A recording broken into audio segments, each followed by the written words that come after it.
Mga kapuso, sa June 16 po, ayan, handa na ba kayo?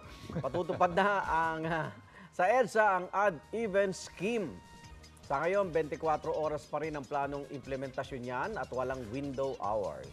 Marami sa mga kapuso natin ang nalilito at naguguluhan kasi may existing coding tayo eh. Oh, paano na yan? Bukod dyan, umiiral na ulit ang no-contact apprehension policy ng Sabay-sabay. MMDA sa ilang kalsada sa Metro Manila at kahapon nga po nakita natin ang epekto niyan sa mga nakamotor na dumadaan sa motorcycle lane na biglang umayos eh. Nagkaroon ng motorcade. Para sa mga naguguluhan at nangangamba, sasagutin po natin ang mga tanong ninyo dito sa Isyu ng Bayan.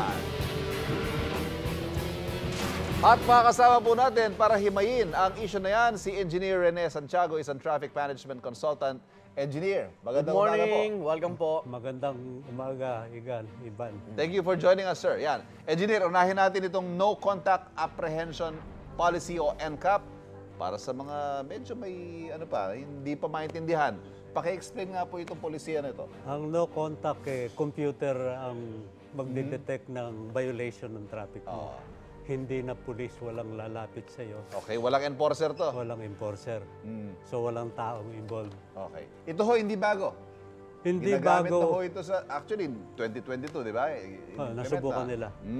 Tsaka sa ibang bayan, ibang bansa, matagal na nilang ginagamit yung teknolohiya na yan. Effective naman ho ba? Effective sa ibang bansa. Dito wala pa tayong masyadong datos kasi hindi naman sila masyadong concern ko minsan sa pag-aaral ko ng effect. May mga nagpapanukala po, eto, yung sa kanina, gusto pag-aralan pa daw eh. Ng ilang Ewan ko ba? mababatas. May gustong isuspindi yan.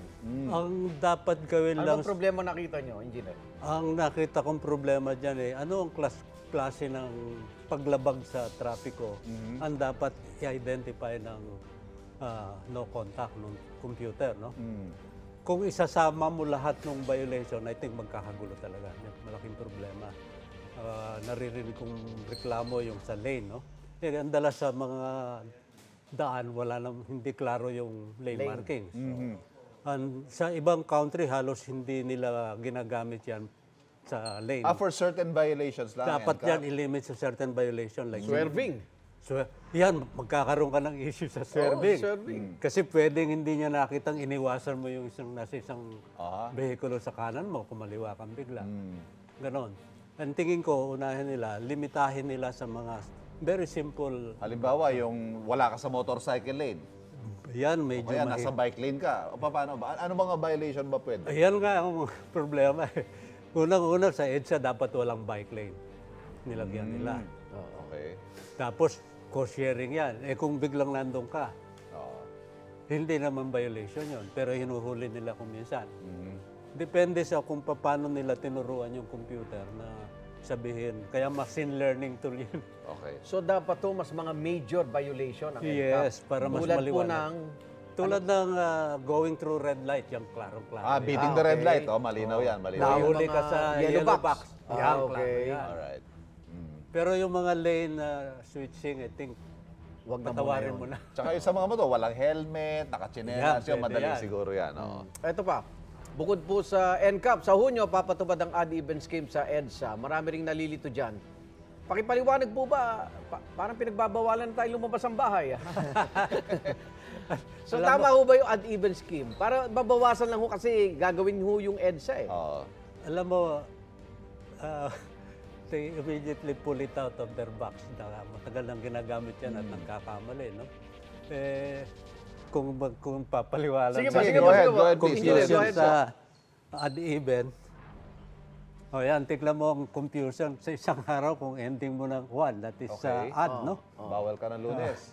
Bawal ka ng Lunes, pero Martes, okay. Pagdating sa Merkules, iba naman. So, tatlong Araw. medyo confusing. Tatlong tatandaan mo kung depende sa araw. Okay. Tapos, idagdag mo yan, yung window hours. So, time is 2 ang confusion mo. You have to know 16. Sa EDSA yata, 24 oras po eh. Tama ka doon paglabas mo. Halimbawa, outside the window. Doon na sa ibang lugar. Yung ganun eh. Magkakalituhan A lot talaga. of confusion. Tapos ang isang maling-mali nila rito, ina-apply mo sa kahabaan ng EDSA. Ang implementasyon ng rebuild ng DPWH, sectional. Kaya nga, doon lang sa may Pasay, Guadalupe. Uunahin yung Pasay, Guadalupe. Bakit mo Pagbabawalan. pagpabawalan sa Quezon City o sa Oo nga. sa Muntinlupa? Parang- Dapat yan, doon mo lang i-apply din. Tsaka halos walang effect yan, lalo na magkakagulo. Oo. Okay. Siguro isa sa mga kalituhan pa, engineer, yung paano kung number coding ka pa rin. Yun nga yung binabanggit mo, no?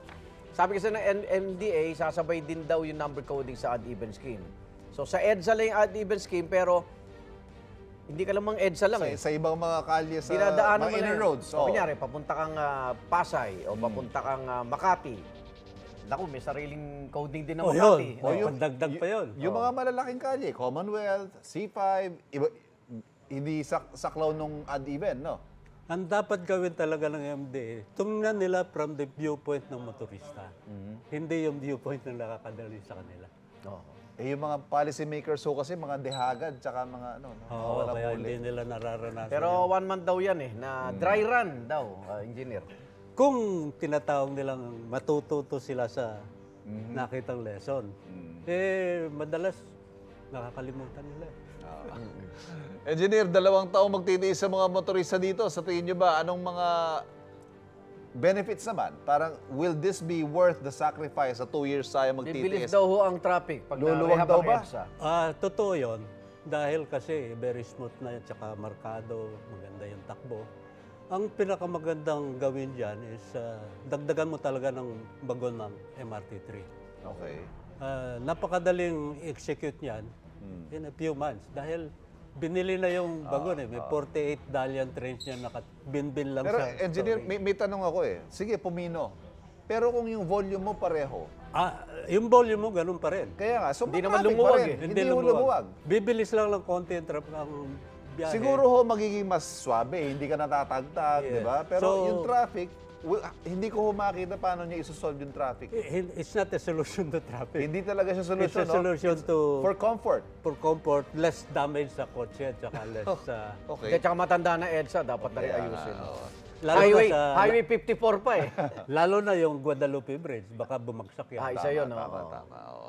Anyway, safety. Okay. Okay. Engineer, maraming salamat po Maraming salamat. sa inyong mga insights sa ating issue na pinag-uusapan ngayon. Isa-isa nating ihimayin, tatalakayin at sasagutin ang mga issue ng bayan. Ikaw, hindi ka pa nakasubscribe sa GMA Public Affairs YouTube channel? Bakit? Mag-subscribe ka na, dali na, para laging una ka sa mga latest kwento at balita. I-follow mo na rin ang official social media pages ng Unang Hirit. Salamat, Kapuso.